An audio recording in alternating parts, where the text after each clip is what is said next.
Les élections de 2025 arrivent et nous connaissons tous le climat politique qui existe. Quel est ce pays où tout est faux? Quel est ce pays où il n'y a que mensonge? Quel est ce pays où tout s'achète? Même la volonté, frères et sœurs, même la mort se vend en Côte d'Ivoire. Quel est ce pays où l'amour a disparu? Ce soir, c'est de ça qu'il est question. Prière de repentance nationale des femmes, oui. Il est question pour nous ce soir de demander pardon au Seigneur pour avouer nos propres soucis à cause de la Côte d'Ivoire. Dire que dans notre justice, l'innocent est sacrifié sur la table de l'argent et de la corruption. Nous voulons dire ici, reconnaître que notre pays est devenu la capitale de la drogue, que nos enfants se droguent, nos époux se droguent, que la drogue est vendue. Nous voulons confesser ça ici. Nous voulons confesser que nos diplômes sont faux. Que tout est faux. On ne passe pas les diplômes en Côte d'Ivoire. On dit on achète un diplôme. Frères et sœurs, le péché est mortel, mes sœurs. Nous sommes ici pour demander pardon au Seigneur. Sinon, ce qui s'est passé en 2011 n'est rien à côté de ce qui arrive. Regardons 2025. Méditons un peu les élections 2025 qui arrivent. Regardons un peu l'atmosphère politique. Regardez déjà la violence. Quel est ce pays où on ne peut pas, on ne se respecte plus, où on ne fait que s'insulter? Quel est ce pays pour la Côte d'Ivoire? Où une partie de la population au dehors, en exil, ce pays c'est la Côte d'Ivoire.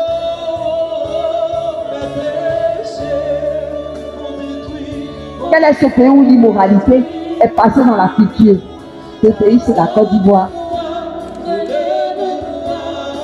Quel est ce pays où nous sommes dans les doubles appartenances? On se dit chrétien. La journée et la nuit, nous sommes dans autre chose. C'est la Côte d'Ivoire. 30 ans de crise, mes amis, mes frères, mes soeurs. Nous avons une responsabilité, nous, en tant que pape aujourd'hui. C'est de porter, d'écrire sur justement les petites feuilles qui nous ont été données. Nos péchés, les péchés de la Côte d'Ivoire, les péchés de tous ceux qui vivent en Côte d'Ivoire.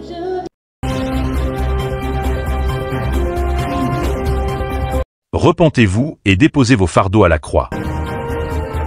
Telle est la trame de la thématique autour de laquelle un pèlerinage a été organisé relativement à la repentance dans la nuit du samedi 7 au dimanche 8 décembre 2024 à la basilique Notre-Dame de la Paix de Yamoussoukro. Ce, à l'initiative du groupe de dévotion au pape Jean-Paul II, sous la conduite de Madame Delphine Varlet. À ce rendez-vous de piété et de repentance, de nombreux fidèles chrétiens ont suivi les enseignements donnés par l'aumônier l'abbé Olivier Nakanabo qui a décliné dans son homélie l'impérativité de la repentance face aux péchés commis, ses conséquences et les bienfaits de la repentance. Dans la même dynamique, Madame Delphine Varlet, au nom du groupe de dévotion au pape Jean-Paul II, a aussi exposé sur la problématique de la repentance. En relevant le fait que toute la nation ivoirienne a besoin de se repentir face aux crises sociopolitiques incessantes, notamment électorales, qui frappent la Côte d'Ivoire depuis les années 90 à ce jour. Elle a en outre dénoncé une Côte d'Ivoire où tous les péchés existentiels sont commis. D'où la nécessité de la repentance à laquelle tous les Ivoiriens sont appelés, afin de bénéficier de la grâce de Dieu, face aux incertitudes politiques qui se profilent à l'horizon en 2025. Le pèlerinage a eu son apothéose avec la messe officiée par le père Kofi Émile qui a invité à son tour les Ivoiriens à la repentance et au pardon, pour une Côte d'Ivoire apaisée et unifiée.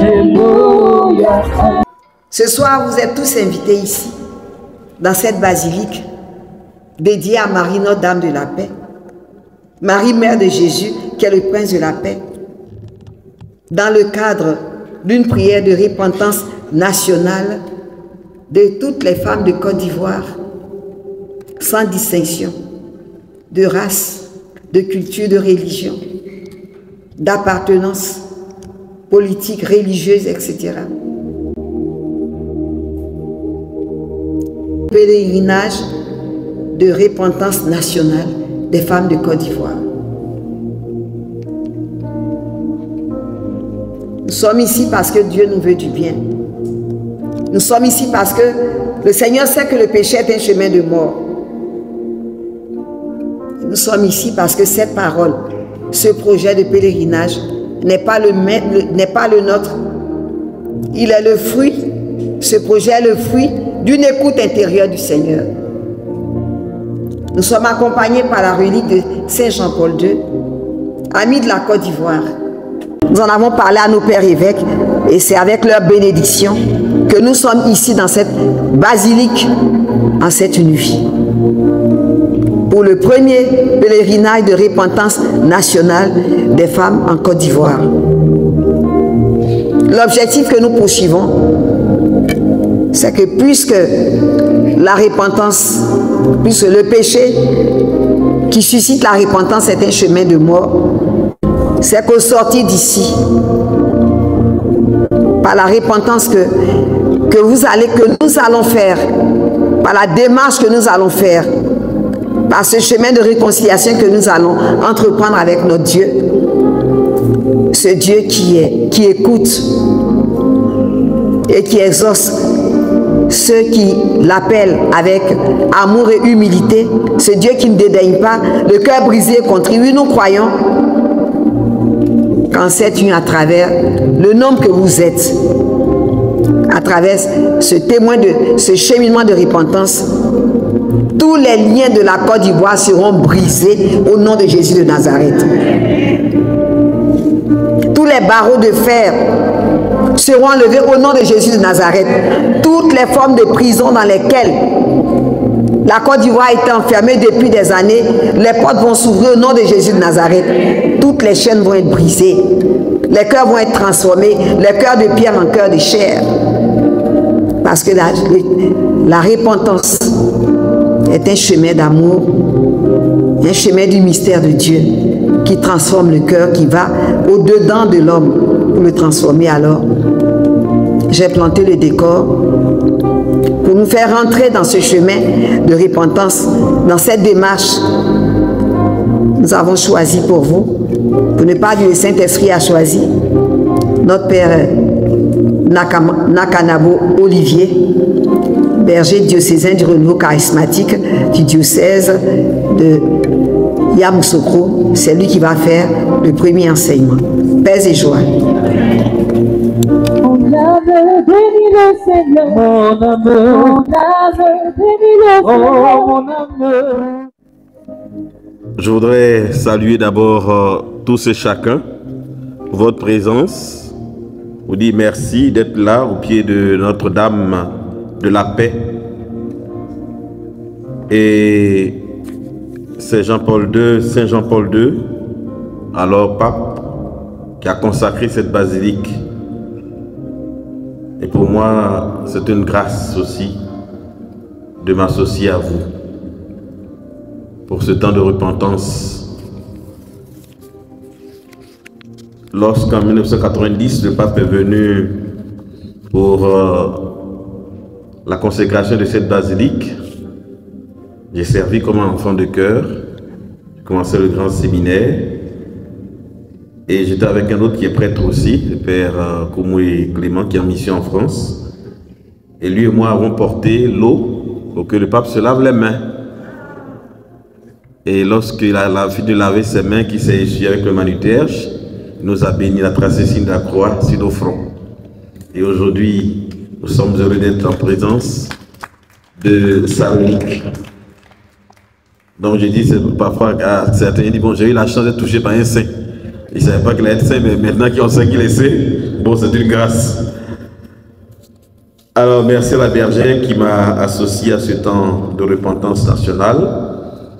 Et le thème qui m'a été proposé est tiré du psaume 31, verset 5,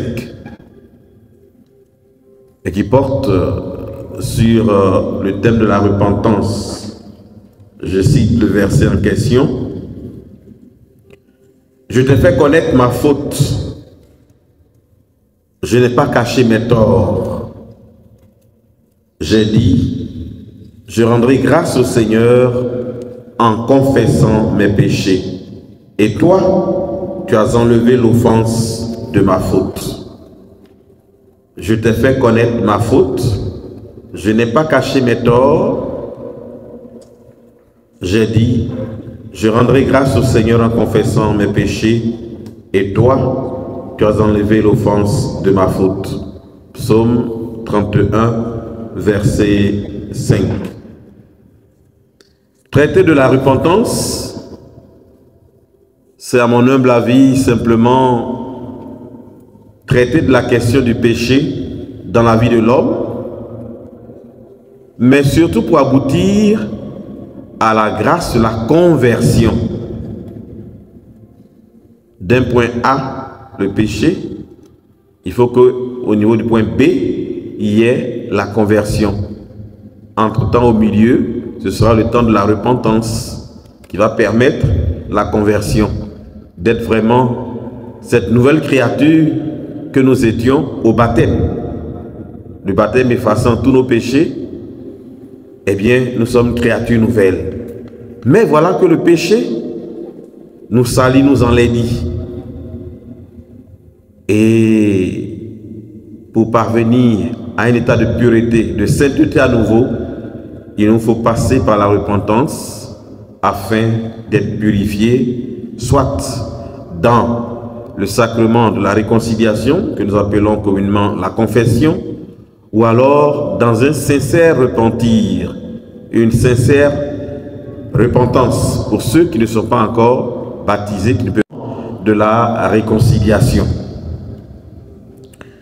C'est donc un chemin d'humilité, parce que s'abaisser, reconnaître ce que nous sommes devant Dieu, c'est nous faire petits. Et par la prière, demander son aide pour nous relever. Nous allons revenir rapidement sur la question du péché, ensuite parler de la repentance, les étapes de la repentance, pour voir aussi après les bienfaits de la repentance. Si je me repens véritablement, qu'est-ce que je gagne? Et pourquoi pas, si on a un peu de temps, on verra les armes aussi que Dieu nous donne pour combattre le péché.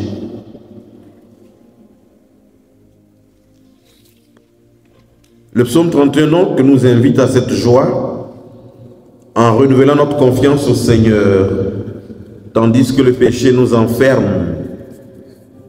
en nous-mêmes. Grâce au pardon, une relation nouvelle est créée avec Dieu. Et à nouveau, nous pouvons briller, car Dieu ayant effacé notre péché, nous devenons des personnes saintes. La réalité du péché dans la vie de l'homme. Tout à l'heure, la bergère évoquait la question du péché originel. Eh bien, le catéchisme de l'Église catholique dira que le péché est un manquement à l'amour véritable envers Dieu et envers le prochain. Dieu nous a créés et il a fait alliance avec nous. Et il nous a donné des règles, des commandements à respecter. Si nous enfreignons ces règles, nous tombons dans le péché. Or, ce qu'il veut, c'est que nous restions avec lui, parce qu'il nous a créés pour vivre avec lui, dans une relation harmonieuse. Le péché donc est une notion religieuse qui désigne le fait d'offenser Dieu. Dieu est le Créateur. En ne respectant pas sa parole, ses commandements, nous tombons dans le péché. Et ce péché peut se faire sous plusieurs formes. Et dans le Confiteor, le je confesse à Dieu, on le dit en pensée, dans les idées, en parole, à travers ce que je dis. J'insulte par exemple, je maudis, je calomnie, je fais le mal. À travers également les actes que je pose, je me rends coupable de péché. Ou alors aussi par omission, comme nous le disons. J'aurais dû aider secourir le pauvre qui a été agressé et je ne l'ai pas fait. Jésus dira, mais celui qui aime son prochain, c'est qui? C'est cet étranger qui a soigné le blessé au bord de la route. Le péché donc nous éloigne de Dieu. Et il y a ce qu'on appelle le péché véniel, le péché mortel. J'ajouterai aussi le péché mignon. Le péché véniel est une offense à Dieu, c'est vrai, mais qui ne rompt pas notre amitié avec Dieu. Ça entache cette relation, c'est vrai, mais ne la casse pas. Et nous sommes toujours en lien quand même avec le Seigneur, malgré le péché que nous avons fait. Donc si vous voulez, c'est des péchés, mais de moindre importance. Le péché véniel. Mais lorsque nous arrivons à ce que nous appelons le péché mortel, alors là c'est vraiment grave parce que ça nous sépare, ça nous coupe de Dieu. On n'est plus en amitié du tout avec Dieu. Comme on l'a dit là, ça conduit à la mort éternelle, au feu de l'enfer. Mais pour que on parle de péché originel en morale, on parlera de 3 conditions qu'il faut. Mais ces 3 conditions doivent être requises en même temps pour pouvoir être décrété péché mortel. Objectivement, la matière doit être grave. C'est-à-dire que par exemple, il y a mort. Il y a la mort. Parce que Dieu a dit ne tuera pas. Et volontairement, je donne la mort. La matière est grave à la mort. Mais ce n'est pas seulement la mort physique. Je peux par la calomnie tuer moralement, socialement quelqu'un. Quand on va dire oui, elle est sorcière, il est sorcier, on l'accuse dans le quartier alors qu'il ne l'est pas. Il n'a plus de personnalité, on se fout de lui, ou on se fout d'elle, on se moque d'elle. Vous voyez que la tuer moralement et socialement. Et ça aussi c'est grave. Si elle a beau se défendre, mais vous l'accusez, comment elle fait? Cette personne qui est calomniée. Et puis, la pleine conscience de l'acte que nous posons. Bon, écoutez, si c'est par exemple, entre guillemets, un fou qui pose un acte, il est déficient mentalement. Voilà, vous avez dit quoi? Que lui, là, son acte à poser, là, est-ce que c'est valable? Non, il est attardé mentalement, donc bon, à la limite, il ne sait pas ce qu'il fait. Mais vous avez la pleine capacité de vos sens. Vous êtes conscient de ce que vous faites. Et vous posez l'acte gravissime en question. Ah, je sais qu'à l'église, on a dit que l'avortement, par exemple, n'est pas bon. Mais, moi, je ne peux pas garder cet enfant-là. Bon. La personne a conscience qu'il ne faut pas le faire, mais elle le fait. Et puis, il y a le fait de poser l'acte de façon délibérée. On ne t'a pas forcé librement, tu as posé l'acte. Alors, à ce moment-là, en toute connaissance de cause, tu as posé l'acte et donc tu es coupable. Donc voilà quelques précisions rapides sur le péché mortel. Un pêche 7 fois par jour. Donc c'est normal que de temps en temps, on ait des petits péchés. Et on s'accoutume au même péché. Si j'aime critiquer, je continue de critiquer. Si j'aime bien de temps en temps prendre de l'alcool, je continue de prendre de l'alcool. Au point que je suis en train de tendre vers l'alcoolisme, être addict. Mais pour moi, c'est pas grave. Écoute, qui est parfait? Chacun a son petit péché. Le péché mignon, on le garde, on ne veut pas tellement s'en débarrasser. On fait plus d'efforts à la limite pour lutter contre ce péché-là. C'est comme ça nous plaisait. D'où le thème de mignon, mignon, mignon. Or, c'est un péché. Quand bien même, c'est un petit péché, mais c'est un péché. Et il ne faudrait pas croire que c'est une bonne chose que de conserver ce péché. Il y a aussi, quand vous lisez le catéchisme de l'Église catholique, ce qu'on appelle les 7 péchés capitaux. C'est saint Thomas d'Aquin qui, au XIIe siècle, a donné ces 7 péchés-là. Non pas pour dire que ce sont forcément les plus graves, non. Mais, vous voyez, dans une équipe, on prend un capitaine pour qu'il soit devant. Et à sa suite, il y a les autres, il les conduit, il les galvanise. Donc, ces 7 péchés capitaux-là aussi sont source d'autres péchés. En commençant par l'orgueil. Au jardin d'Éden, la femme, le serpent lui a dit quoi? Si vous mangez ce fruit, vous serez comme Dieu lui-même. Vous allez devenir comme Dieu. Voilà comment ils ont été tentés. Elle a été tentée, elle a mangé, elle en a donné à son mari qui en a mangé aussi. Donc, ces 7 péchés-là entraînent d'autres péchés. C'est pourquoi on les appelle les péchés capitaux. Donc l'orgueil, la gourmandise, la luxure, l'avarice, évidemment la jalousie, la colère et la paresse. Dieu n'aime pas les paresseux. Vous voyez la parabole des talents. Celui qui va enfouir son talent, qui n'a pas fait fructifier, eh bien on lui a arraché cela pour donner à celui qui avait plus travaillé.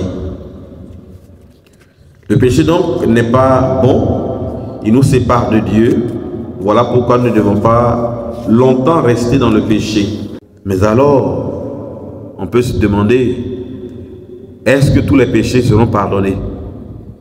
Selon ce que Jésus lui-même a dit, tout sera pardonné sauf, et je lis, Marc chapitre 3 versets 28 à 30, je vous le dis en vérité, tous les péchés seront pardonnés aux fils des hommes, et les blasphèmes qu'ils auront proférés.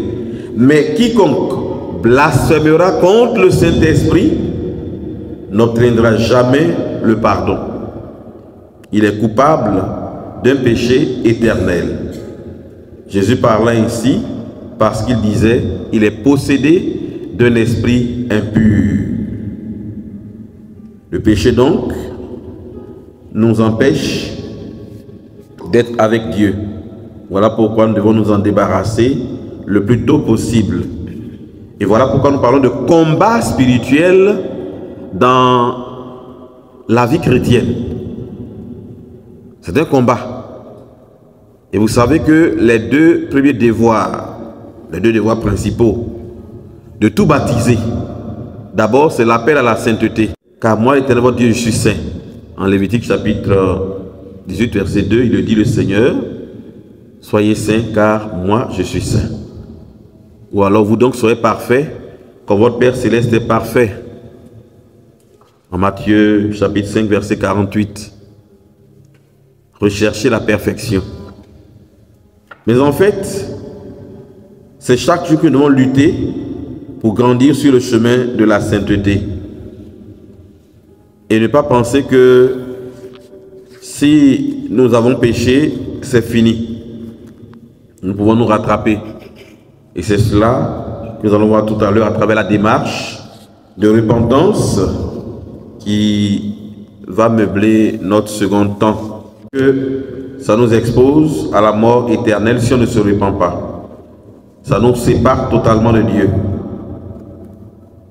La gloire que Dieu nous a donnée, nous la perdons si nous n'acceptons pas de vivre selon ses commandements.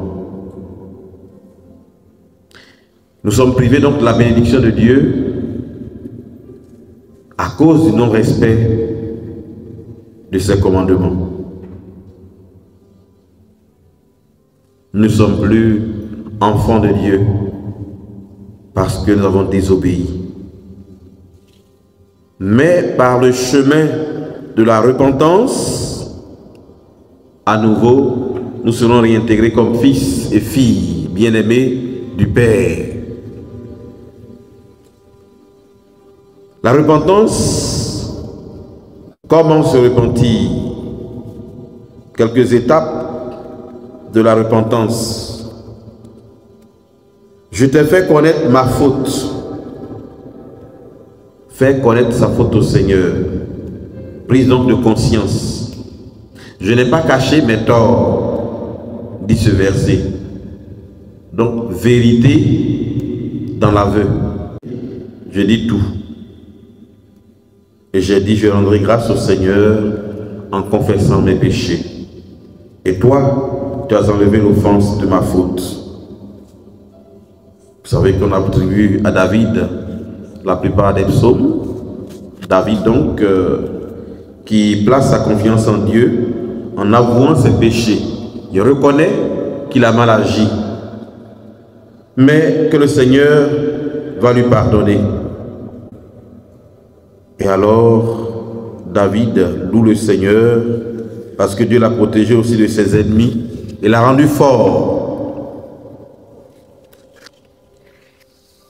La repentance est donc un chemin de retour vers Dieu. C'est un chemin qui nous conduit à revenir vers le Seigneur à travers un changement de cœur, de comportement. J'ai mal agi, je le regrette et maintenant je demande pardon à Dieu. Et j'adopte une nouvelle manière de vivre, une nouvelle conduite. Et donc, cette repentance implique une contrition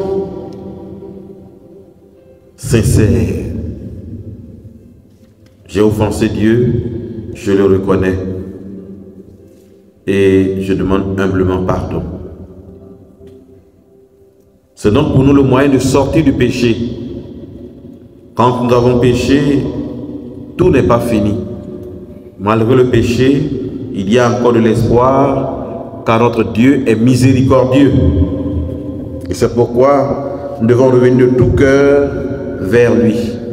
Et l'Église de Sachant, à chaque messe, nous invite à nous repentir d'abord, à demander humblement pardon avant de commencer la messe. Mais en fait, Jésus l'a dit, lorsque tu vas présenter ton offrande, si là tu te souviens que ton frère a quelque chose contre toi, retourne te réconcilier et puis viens présenter à nouveau ton offrande. Pour nous dire que si nous gardons rancune, nous sommes dans le péché, notre offrande n'est pas agréée par le Seigneur. Dieu n'aime pas cette offrande qui est entachée du péché, de la colère, de la vengeance. Nous devons donc en premier lieu reconnaître que nous avons péché. Parce que si je ne reconnais pas que j'ai péché, comment je vais avouer que j'ai péché? Donc prise de conscience d'abord que j'ai fauté, j'ai mal agi, je n'ai pas respecté ce que Dieu a dit. Et deuxièmement, je dois aussi éprouver un sincère regret. Il faut que ce que j'ai fait là, vraiment, je n'en sois pas fier. Que je me dise, j'ai mal agi. Et vous savez que dans le commencement de l'Église, les gens se martyrisaient. Ils prenaient parfois des fouets pour se frapper. Pourquoi est-ce que j'ai fait tel péché? Pour dire vraiment qu'ils ont mal agi. Avant d'aller se confesser déjà, eux-mêmes s'auto-flagellaient pour dire non, tu ne dois plus recommencer ce genre de péché. Parce qu'ils regrettent l'acte qu'ils ont posé. Et donc, je dois prendre conscience que je ne dois plus répéter ces péchés et les éviter. Et puis ensuite, je dois confesser, dire que j'ai péché à Dieu, en lui demandant bien sûr son pardon. Et si je peux réparer ce qui a été fait, c'est aussi une bonne chose, parce qu'on peut aussi réparer par moment on peut réparer le mal qui a été commis. Et cela, on va voir dans le cas de la confession notamment, on verra que c'est vrai. Le prêtre nous donne des indications et parfois nous donne une pénitence à accomplir. Et avec cela, nous allons réparer. Et si Dieu nous a pardonné, nous devons aussi pardonner aux autres. Ne pas garder rancune et respecter les commandements de Dieu. Lorsque nous acceptons de nous repentir sincèrement, eh bien, Dieu s'en réjouit et il nous aide à repartir sur le chemin de la conversion. En grec, il y a deux mots pour vous dire conversion, mais en français, c'est seulement le épistrophène et la métanoïa, métanoï. Alors, épistrophène veut dire changer, mais se tourner vers. Vous voyez, quand nous venons à la messe, au moment avant la préface, le Père dit: le Seigneur soit avec vous et avec votre esprit. Élevons notre cœur. Nous le tournons vers le Seigneur. Mon cœur était tourné vers les réalités du ciel, vers l'argent, vers l'alcool, vers le sexe. Maintenant, mon cœur se tourne vers Dieu. Donc, ce que je faisais avant, j'arrête de le faire, je change et je me tourne vers le vrai Dieu qui m'attend et qui m'appelle au repentir sincère. Donc, le changement de comportement et d'attitude que j'aurai montre aussi que réellement, je suis peiné par ce que j'ai posé comme acte. Et tant que le repentir n'est pas sincère, Dieu qui connaît nos cœurs n'agrée pas cela. Apôtres, ceux qui étaient venus écouter Pierre prêcher après la Pentecôte, mes frères, que devons-nous faire? Vous aussi, vous devez vous convertir, donner votre vie à Jésus, demander pardon pour vos péchés et recevoir le baptême ensuite. Du coup, si nous acceptons de changer, il faut mener cette démarche-là de sorte que Dieu, qui connaît nos cœurs, agrée nos demandes. Et dans le cas de la confession, si j'ai mal agi, je me suis un peu bagarré avec mon patron, ou alors j'ai insulté sur la route des chauffards, Seigneur, pardon, je n'ai pas été patient, ni trop patiente. Donc je me suis laissé emporter par la colère. Même si ils avaient tort, ce n'était pas la peine que je les insulte.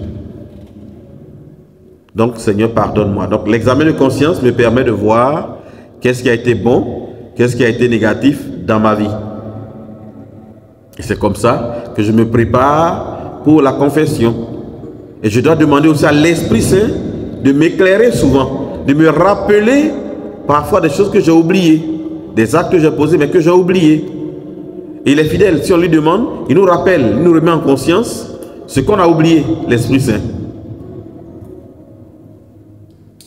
Et c'est comme ça que nous pourrons vraiment faire une bonne confession. Et donc la contrition, le regret que nous avons, doit venir comme second élément. Regret d'avoir mal agi face à ce Dieu que nous aimons. Ce qu'on appelle la piété filiale. Le grand amour que nous avons pour Dieu, qui nous pousse à ne pas l'offenser.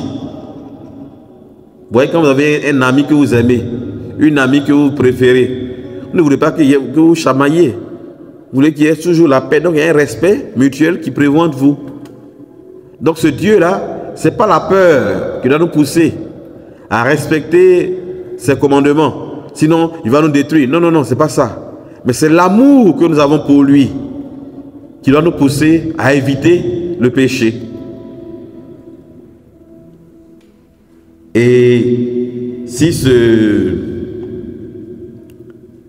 péché que nous avons commis, le regrettons sincèrement, eh bien, nous obtenons de Dieu beaucoup de grâce. La contrition, dit le catéchisme de l'Église catholique, est une douleur de l'âme, une détestation du péché commis avec la résolution de ne plus pécher à l'avenir. Et quand elle provient de l'amour de Dieu, la contrition parfaite est appelée contrition de charité. Une telle contrition remet les fautes vénielles.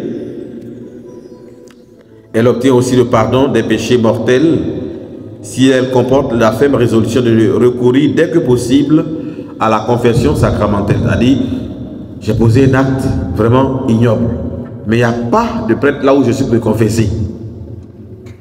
Mais si je regrette sincèrement, amèrement, Dieu qui voit mon cœur, qui regrette, eh bien Dieu agira en ma faveur.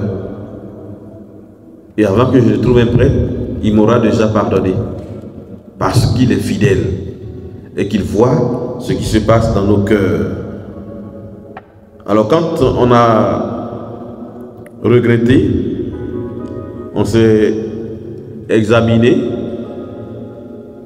on a fait l'examen de conscience, il faut avouer maintenant devant le Père, mon Père, bénis-moi parce que j'ai péché, voici mes péchés. Donc là aussi, ce n'est pas le fait d'aller réciter les péchés que l'autre a fait. Quelquefois, il y en a qui disent, ah non, mon père il m'a fait ça, donc voilà comment moi j'ai réagi. Non, c'est pas ça, c'est ce que toi tu as fait là. C'est ça qui est le plus important que tu dois avouer. Ou alors quelquefois, ah mon père, moi je ne sais pas ce qu'il a fait de mal, hein, mais comment on est venu se convertir, c'est avant Noël, c'est avant Pâques, donc je suis venu. Bon, il a dit, mais tu me dis que tu es voleur, bien voleuse. Il demande, qu'est-ce que tu as volé? Mais tu ne sais pas ce que tu as volé. Mais pourquoi tu es venu alors? Donc si tu penses que tu n'as pas de péché, tu restes. Quand tu auras pris conscience que même les petits péchés, il faut les confesser aussi, eh bien, tu vas, à mesure que tu prends conscience du mal que tu as fait, te réconcilier avec ton Dieu. Ouais. Donc, Dieu aussi, quand son amour est de plus en plus fort, le plus petit péché, même, on le confesse vite. Saint Jean-Paul II, qui est là, 2 fois par mois, il se confessait. Pour nous dire qu'il avait cette grande amitié avec le Seigneur, il ne voulait pas que quoi que ce soit reste sur lui. Donc même si tu penses que c'est des petits péchés, mais plus ton amour pour Dieu est fort, plus vite tu vas te confesser, demeurer dans la sainteté, dans la pureté, parce que ton Dieu est saint. Et que pour l'approcher aussi toi, tu dois désirer cette sainteté pour toi-même. Frères et sœurs bien-aimés, il est très important pour nous de retenir aussi ce que le Père donnera comme pénitence à faire par la suite. Si nous nous confessons, le Père donne des conseils et quelque chose à faire pour réparer le tort causé. Le Père d'une prière, le Père d'un acte de charité, etc. En fonction de ce qui a été dit à la confession. Et le Père, ce que vous aurez lié sur la terre sera lié dans les cieux aussi. Ce que vous aurez délié sur la terre sera délié dans les cieux. Après sa résurrection, il a donné ce pouvoir à ses apôtres, donc aux évêques pour nous. Et les évêques délèguent ce pouvoir aux prêtres pour pouvoir confesser les uns et les autres qui viennent à eux. Alors, troisièmement, pour terminer, les bienfaits de la repentance. Si nous nous repentons, qu'est-ce que nous tirons comme profit? Bon, Dieu nous a créés pour lui-même. Vous voyez, quand Adam et Ève ont péché, ils ont été chassés du jardin. Il a fallu que Jésus vienne, mourir, verser son sang, pour qu'à nouveau le ciel soit ouvert. Donc ceux qui avaient bien agi là ne pouvaient pas monter au ciel. D'où le fait qu'ils soient descendus aux enfers au pluriel, qui est différent à l'enfer au singulier. Enfer au singulier, c'est là où il y a le feu, où Satan est déjà enchaîné. Mais aux enfers au pluriel, c'est le Sheol, là, le lieu des morts. Donc Jésus est parti au lieu des morts là, pour remonter avec les Abraham et autres là, ceux qui ont bien agi, qui attendaient que le ciel soit à nouveau ouvert. Donc objectivement, nous avons le salut. Dieu, par son Fils Jésus, nous donne accès à lui désormais. Donc, à travers la repentance sincère, la confession que nous faisons, nous avons à nouveau la réconciliation avec Dieu. Nous avons à nouveau le pardon de Dieu que nous obtenons. à travers la confession. Si nous sommes pardonnés, à nouveau nous sommes absous. Vous voyez, il y a des sorciers qui disent que lorsque vous confessez, vous êtes dans la prière, dans la bonne ambiance avec Dieu, il y a un cercle de feu autour de vous. Donc le feu vous entoure. Et au fur et à mesure que vous péchez, ce cercle de feu-là se brise. On va faire des ouvertures, des brèches par lesquelles Satan va vous atteindre. Mais quand vous confessez à nouveau, quand vous êtes sincère dans votre confession, alors à nouveau ce cercle se reconstitue. L'Esprit Saint remet ce cercle de feu autour de vous. Et vous priez, vous rayonnez. Vous voyez souvent on dessine les saints avec la lumière autour de leur tête et autres pour montrer cette splendeur, cette gloire de Dieu qui est sur eux. Frères et sœurs, nous pouvons lire: heureux l'homme dont la faute est enlevée et le péché remis. Heureux l'homme dont le Seigneur ne retient pas l'offense, dont l'esprit est sans faute. Je me taisais et mes forces s'épuisaient à gémir tous les jours. Ta main, le jour et la nuit, pesait sur moi. Ma vigueur se desséchait comme l'herbe en été. Je me taisais et mes forces s'épuisaient. Ta main, le jour et la nuit, pesait sur moi. Frères et sœurs, cela veut dire simplement qu'il n'est pas évident que nous reconnaissions les torts, les péchés, le mal que nous avons commis. Nous sommes ici à une prière de repentance nationale conduite par les femmes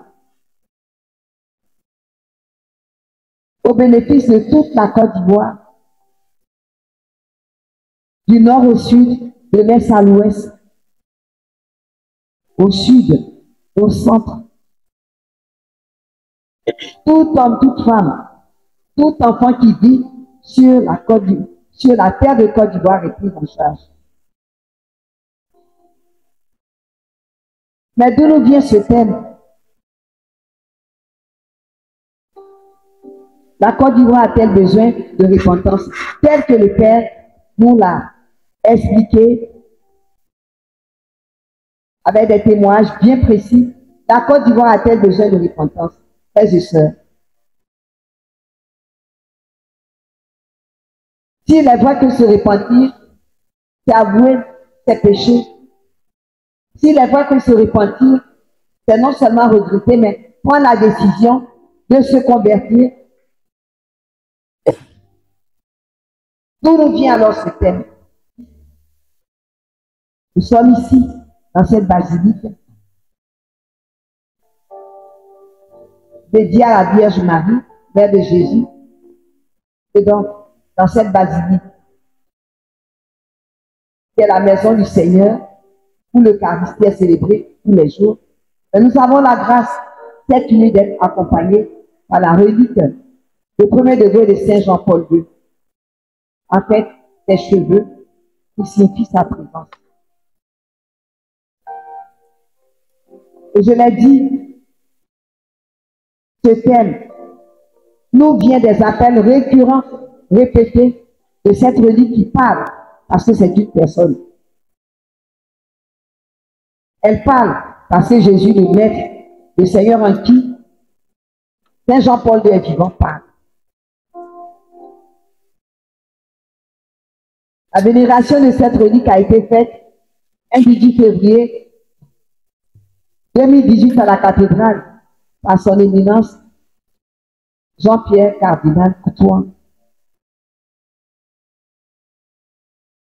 Aujourd'hui, évêque auxiliaire.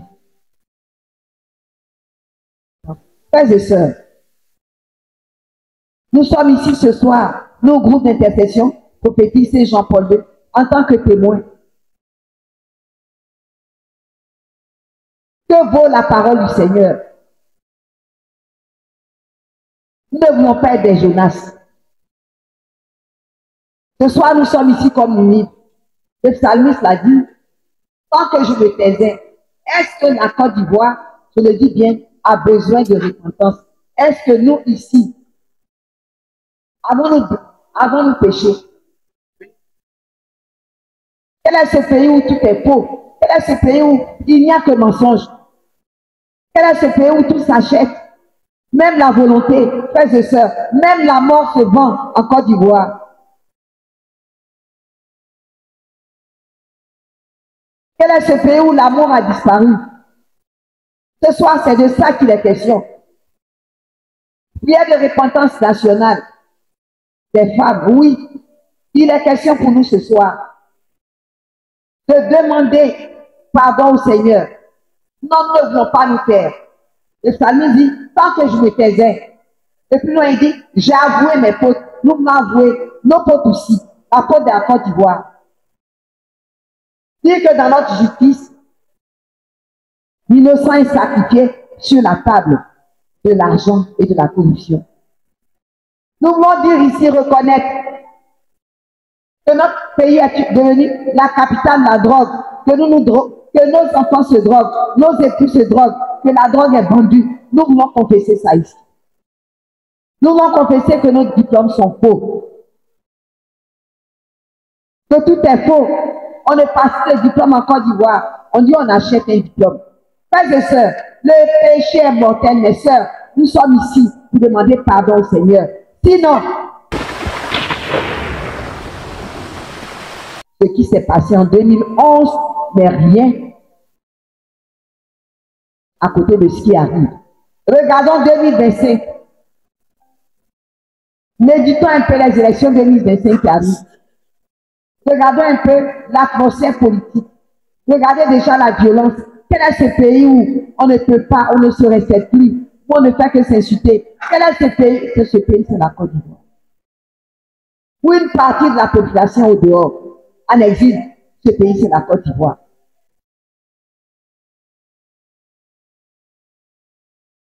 Quel est ce pays où l'immoralité est passée dans la culture? Ce pays, c'est la Côte d'Ivoire. Quel est ce pays où nous sommes dans les doubles appartenances? On se dit chrétien. La journée et la nuit, nous sommes dans autre chose. C'est la Côte d'Ivoire. L'envie, la jalousie, même dans l'église, c'est la Côte d'Ivoire. Les mots d'ordre du parti passent avant l'évangile. Quel est ce pays où nous n'avons plus la crainte de Dieu? Où le sang coule? 30 ans de crise, mes amis, mes frères, mes sœurs. Nous avons une responsabilité, nous, en tant que femmes aujourd'hui. C'est de porter, d'écrire sur justement les petites feuilles qui nous ont données, qui nous ont été données. Nos péchés, les péchés de la Côte d'Ivoire, les péchés de tous ceux qui vivent en Côte d'Ivoire, du nord au sud, de l'est à l'ouest au centre. Ceux qui étaient, qui ne sont plus en Côte d'Ivoire, ils sont ailleurs. Nos frères qui sont en exil. Les Ivoiriens de la diaspora, c'est pour tout cela qu'aujourd'hui nous sommes là. Le nom pour nous n'est aucun complexe. Si nos cœurs sont unis dans la foi, Abraham était seul, Moïse était seul. Et ils ont touché le cœur de Dieu. Esther était seule. Ce soir, nous sommes ici comme des Esther. Nous sommes ici comme Jonas. Nous sommes dans un Ninive. Nous allons descendre dans la cendre pour nos hommes, pour nos enfants, pour nos frères, pour nos soeurs qui n'ont pas pu venir. Est-ce que j'ai confessé l'envie? Est-ce que j'ai confessé le doute qui est en moi, le manque de foi? Est-ce que j'ai confessé l'hypocrisie? C'est de cela qu'il est question, frères et sœurs. Le péché tue, le péché nous défigure, le péché nous donne de sortir de la grâce, parce qu'il y a deux espaces. Il n'y a aucun espace intermédiaire. Alors ce soir, nous sommes tous là. Le Seigneur nous appelle à rentrer dans ce chemin de repentance. Pourquoi Saint Jean-Paul ne parle de repentance? C'est parce qu'il connaît la Côte d'Ivoire. Il a promis qu'il prierait pour la Côte d'Ivoire. cette basilique dans laquelle nous sommes. Et donc, a été consacrée par Saint Jean-Paul II. Et ce soir, notre présence ici est une présence prophétique parce que à cette consécration, il y avait le président Félix Houphouët-Boigny. Or, ce matin, 7 décembre, il y avait une célébration eucharistique pour rappeler son 31e anniversaire de décès. Et c'est ce même 7, ce soir que nous sommes ici, avec Saint Jean-Paul II, pour parler de repentance en présence de sa relique. Je dis simplement que c'est un temps béni pour savoir lire entre les lignes que le Seigneur et les signes que le Seigneur nous fait. Saint Jean-Paul II savait qu'on avait 30 ans de crise et que lorsque lui il vient à travers sa relique pour faire du bien à la Côte d'Ivoire, il voit dans le spirituel quel est l'état de notre état spirituel. Et c'est pour ça qu'il a dit non, avant toute chose, commence par une prière de repentance nationale. C'est Jean-Paul, c'est Jean-Paul, c'est Jean-Paul, priez pour. Au nom de toutes les femmes de Côte d'Ivoire, je voudrais poser la question suivante. Qui se reconnaît pécheur ou pécheresse?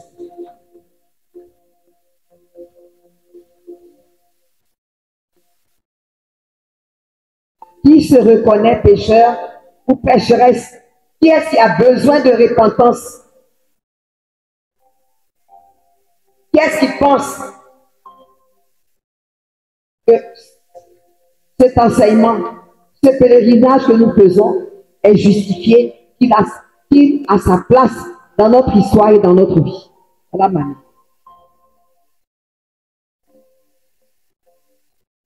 Qui veut se repentir? Saint Jean-Paul qui avait œuvré à la chute du mur de Berlin. Saint Jean-Paul, artisan de paix, qui avait lancé les appels incessants en faveur de la paix. Saint Jean-Paul qui avait fortement condamné la guerre.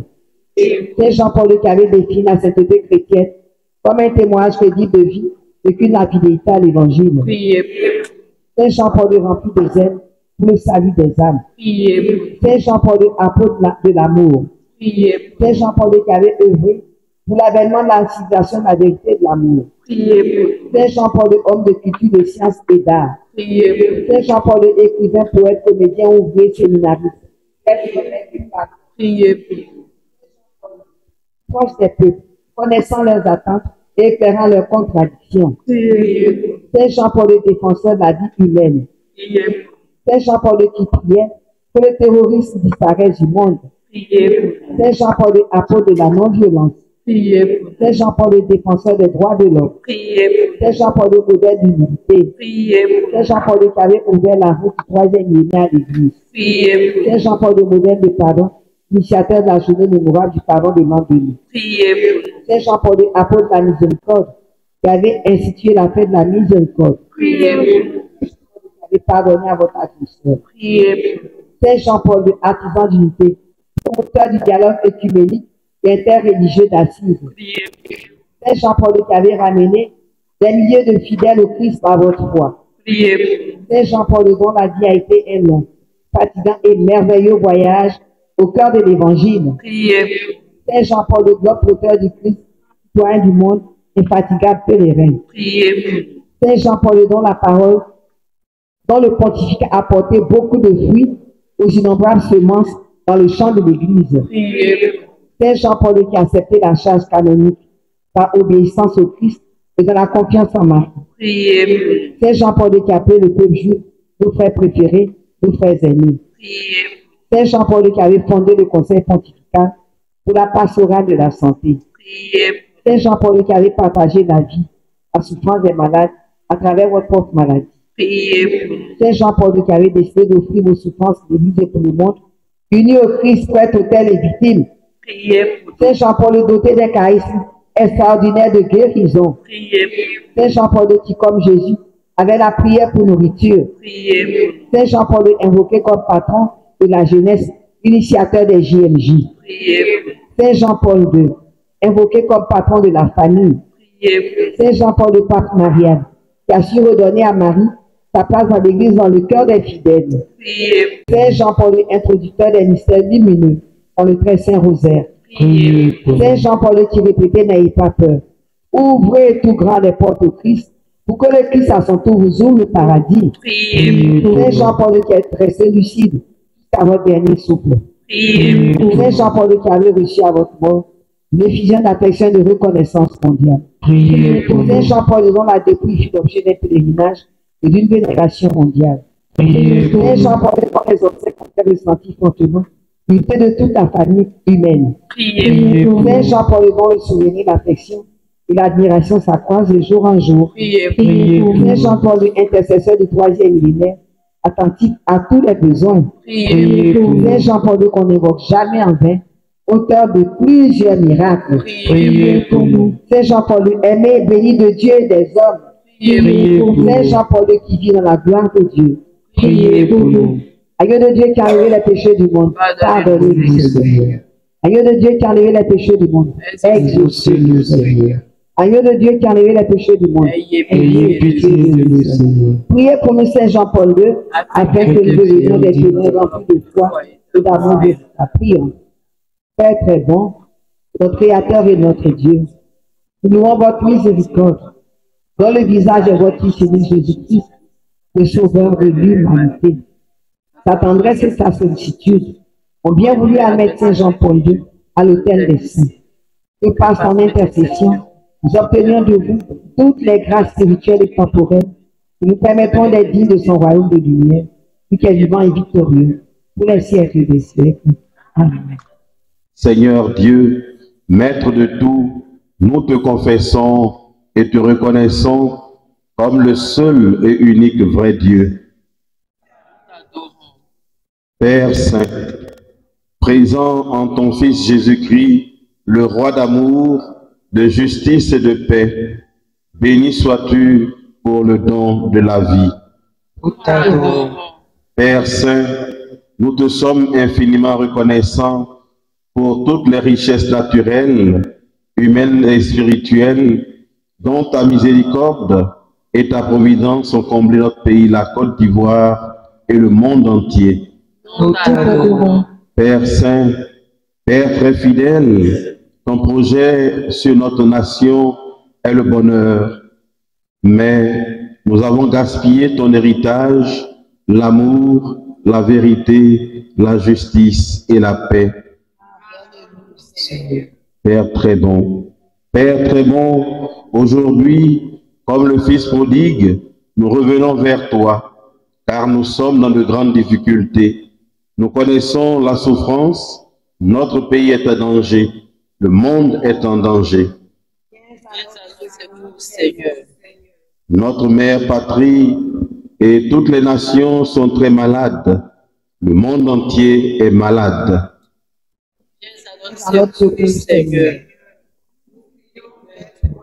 Nous confessons que les dysfonctionnements graves de notre société sont les conséquences de nos iniquités. Nous avons trahi, crucifié, déshonoré ton nom par toutes sortes d'abominations. Nous payons à prix fort aujourd'hui le salaire de nos désobéissances, méchanceté, manquements et infidélités. Pour nos mensonges, nos duplicités, nos impostures, nos silences coupables, nos lâchetés, notre indifférence, qui ont engendré des situations graves, des conflits et des morts dans nos familles, nos milieux de vie, notre pays. Pour notre orgueil, notre obstination dans l'erreur,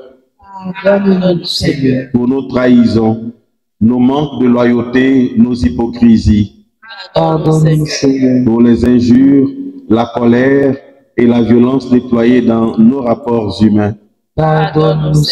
Pour notre haine, nos rancunes, nos divisions, nos refus de nous pardonner et de nous réconcilier. Pour les familles détruites, divisées, séparées et en conflit. pour notre injustice, notre partialité, nos abus. Pardonne-nous, Seigneur. Pour tout népotisme et rejet des autres.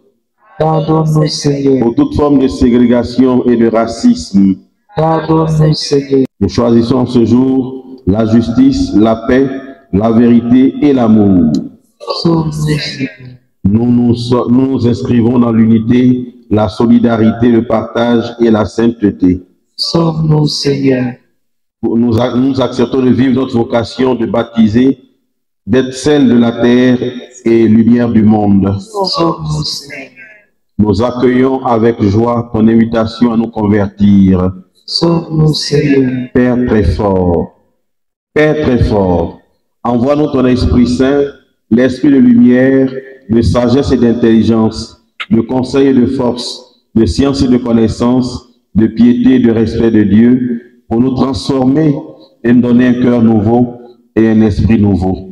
Nous t'en prions, écoute-nous.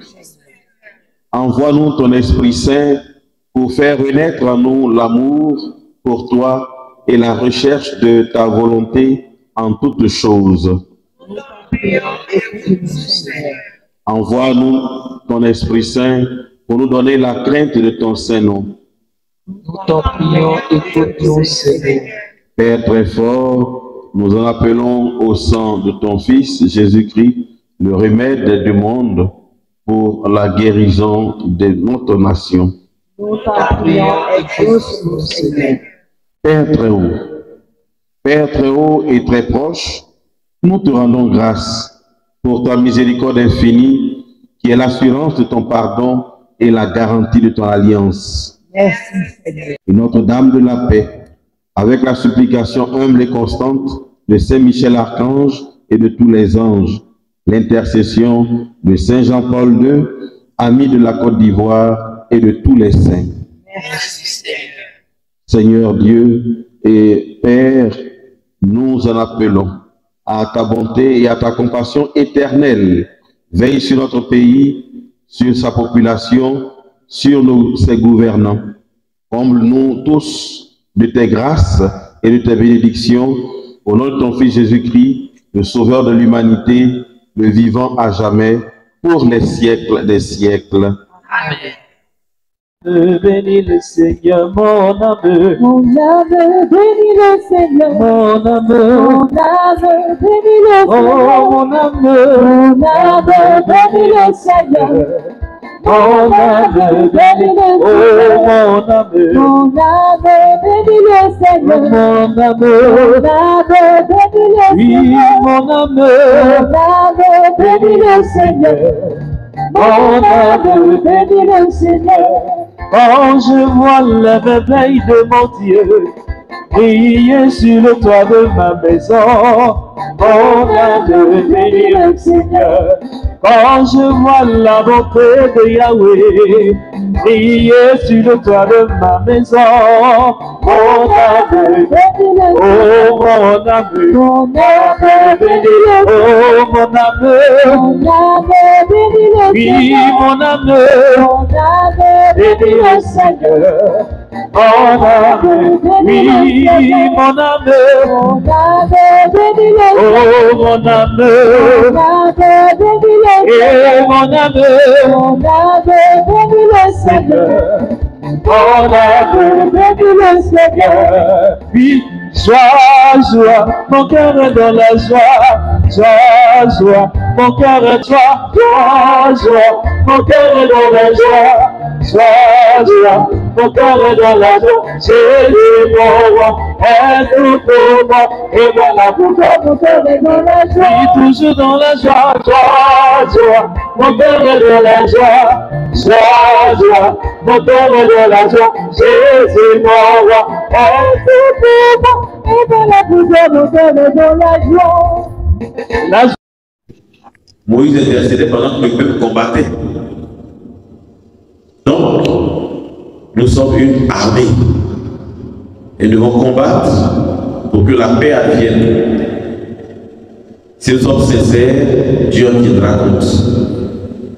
Mais si nous ne sommes pas sincères, ça va beaucoup tarder. Donc Dieu a besoin de toi, mon frère, ma soeur, pour que ce message de repentance passe un peu partout,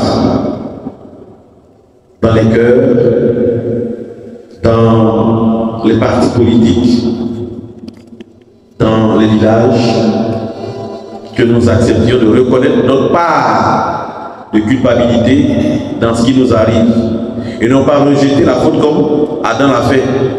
Ah non, c'est la femme que tu m'as donnée, c'est elle. Mais tu es responsable et tu n'as pas forcé à manger. Tu as accepté de prendre ce qu'elle t'a donné. Et donc, chacun de nous, mes frères et mes sœurs, est appelé à s'imprégner encore davantage de la parole de Dieu. Dans cette parole, il y a ce que Dieu aime, ce qu'il n'aime pas. En conclusion, nous devons accepter de prendre le chemin de repentir sincère pour plaire à Dieu. Car pécheurs, nous le sommes tous. Et voilà pourquoi nous avons besoin de vrai repentir pour continuer la marche avec le Seigneur. Cette fois, le juste tombe, mais cette fois, il se relève. Donc, ne disons pas, comme j'ai fait le même péché, c'est pas la peine de revenir me confesser, ça fait trop. Il faut revenir te confesser. Dieu ne se lasse pas de nous accorder son pardon. Pourquoi nous, on se fatiguerait d'aller à lui? Donc, faisons l'effort de revenir à Dieu. En le faisant, Dieu nous bénira abondamment. Il faut plutôt regarder Dieu qui vous a appelé à sa suite et qui vous demande de toujours le servir. C'est ainsi que, avec la louange, la reconnaissance, vous pourrez porter de beaux fruits. Alléluia, Alléluia, Alléluia, Alléluia. Dieu va déployer ta splendeur partout sur le ciel. Car Dieu, pour toujours, te donnera ses noms. Père de la justice et gloire de la piété envers Dieu. Alléluia, Alléluia, Alléluia, Alléluia. Le Seigneur soit avec vous. Et avec votre esprit. Évangile de Jésus-Christ selon Saint Luc. Gloire à toi. Veuillez vous asseoir. L'enquête du règne de l'empereur Tibère, Ponce Pilate était gouverneur de la Judée, Hérode étant alors au pouvoir en Galilée, son frère Philippe dans le pays d'Iturie et de Traconicide, Lysanias en Abilène. Jean-Baptiste déclare, il parle des obstacles à l'action de Dieu dans nos vies, le péché, l'orgueil, la peur, la rancune, et tout ce que vous savez. Le pardon de Dieu agit comme une puissance divine qui nivelle ses montagnes et remplit ses vallées pour nous donner un cœur nouveau. Pour que Dieu puisse prendre place dans son cœur. Chers amis, comme il le dit, le pardon de Dieu agit comme une puissance divine qui nivelle ses montagnes et remplit ses vallées pour nous donner un cœur nouveau.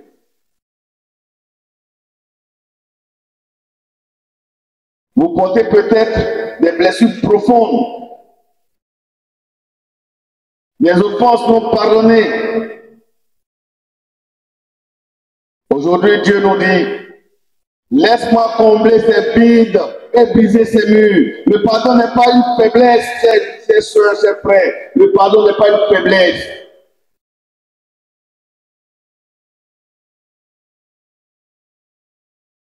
Je me nomme Madame Vallée Delphine. Je suis l'ancienne bergère nationale du renouveau charismatique. Et aujourd'hui, je conduis une dévotion à Saint Jean-Paul II qui est un groupe d'intercession prophétique pour la paix dans le monde. Nous venons d'organiser le pèlerinage de repentance nationale des femmes de Côte d'Ivoire. Pèlerinage suscité justement par le Seigneur, parce que c'est à travers la prière que nous avons reçu ce pèlerinage, le projet de ce pèlerinage. Je voudrais simplement remercier le Seigneur parce qu'il nous a permis de faire ce que lui voulait qu'on fasse, c'est-à-dire l'enseignement sur la repentance, la démarche de repentance, le rosaire, la connaissance de Saint Jean-Paul II, dont la relique nous a accompagnés. Tous les exercices capables de nous faire non seulement avancer dans ce modèle, disons, dans ce cheminement de conversion qu'est la repentance. Et ma joie vient du fait que les personnes qui se sont déplacées, en majorité des femmes, y ont trouvé leur compte parce qu'elles étaient contentes. L'enseignement qui a été donné sur la repentance par le père Olivier Nakanabo, aumônier diocésain de Yamoussoukro, avait pour objectif non seulement de définir la repentance, mais d'en faire connaître les fruits, de parler aussi du péché qui suscite la repentance, les formes de péché, comment nous péchons, comment éviter le péché, comment se repentir. Tout cela était très, très, très enrichissant. Alors, dites-moi, pourquoi tant de dévotion au pape Jean-Paul II? Pourquoi lui, pourquoi pas les autres? Parce que, je l'ai dit, la dévotion au pape Saint Jean-Paul II a une dimension charismatique et prophétique très forte.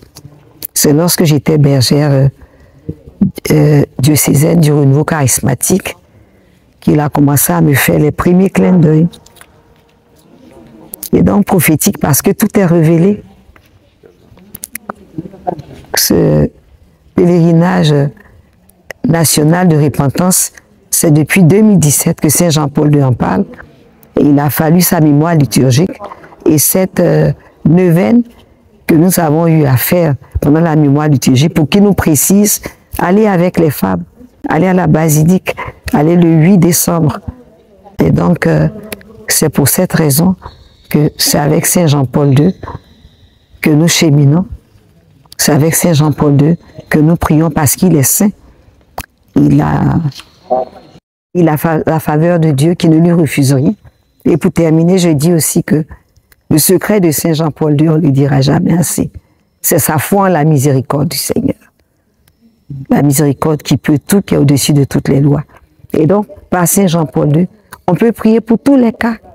Parce qu'il s'en réfère à Dieu présent, son Fils Jésus-Christ, à qui rien n'est impossible.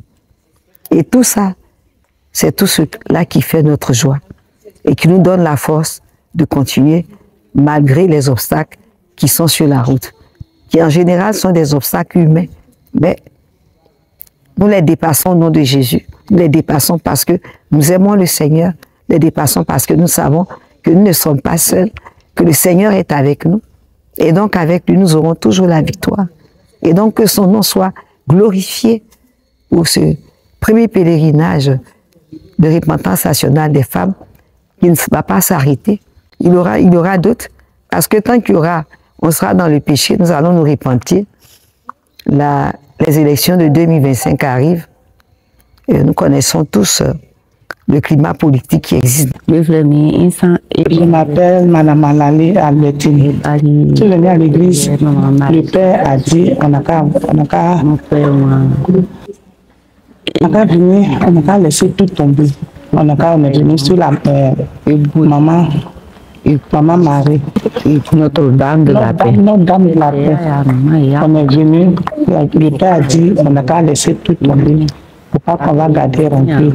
On n'a qu'à On n'a qu'à prier, Dieu, on n'a qu'à s'aimer, on n'a qu'à laisser tout remplir dans le cœur, on n'a qu'à vivre. Parce que quand il y a la rancune, il y a la sorcellerie qui s'introduit, il y a des trucs, donc de laisser tout tomber.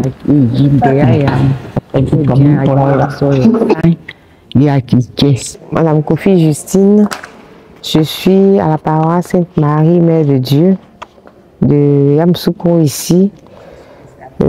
Cette nuit-là, c'est la première fois que je participe à ce genre de veillée. Les veillées, communément, c'est très bien passé. Je bénis le nom du Seigneur. La repentance, j'ai vu que vraiment, il fallait réellement se repentir parce que quand tu commets des péchés que tu ne dis pas que j'ai fait tant, je reconnais avoir fait tant, tu ne peux pas être pardonné. Et quand nous reconnaissons notre péché et que nous le confessons, en réalité, le Seigneur vient lui-même nous pardonner.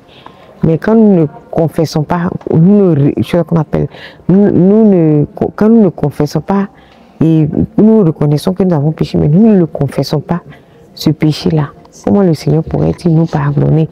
Et c'est un bon thème, parce que ce thème, il nous libère de beaucoup de choses. Il nous libère de beaucoup de choses et se repentir par rapport à la Côte d'Ivoire qui a vraiment, qui s'est détournée de Dieu pendant combien d'années. Et vraiment, ça a été une belle veille. Ça a été la plus belle des veillées. Et je bénis le nom du Seigneur pour cela. Je m'appelle Akaïba Virginie. Je suis à Abidjan. Je suis venu pour le pèlerinage, pour la repentance nationale. C'est la première fois que je viens prier avec ce groupe. Il faut dire que ça a été un temps merveilleux pour moi, un temps de communion avec le Seigneur, parce que c'est lui qui m'a appelé ici. Et j'ai passé vraiment un temps merveilleux avec le Seigneur. Pour moi, la repentance, c'est le fait de reconnaître ses péchés, d'abandonner ses péchés et de vraiment se réconcilier avec le Seigneur. Car le péché nous enlaidit, le péché nous éloigne de Dieu. Et la repentance est vraiment très importante. Comme on le dit, hein, c'est Dieu qui choisit. C'est Dieu qui choisit et le prêtre il a si bien dit que ce sont les choisis qui sont venus. Moi j'ai longtemps hésité, venir, ne pas venir, mais comme on le dit, quand le Seigneur te dit, va, il faut obéir, il faut rentrer dans l'obéissance. Nous sommes venus, nous avons prié et c'est le plus important. Et nous croyons que Dieu nous a entendus et Dieu nous a exaucés. Parce que dans la foi, il faut y croire. Il faut y croire.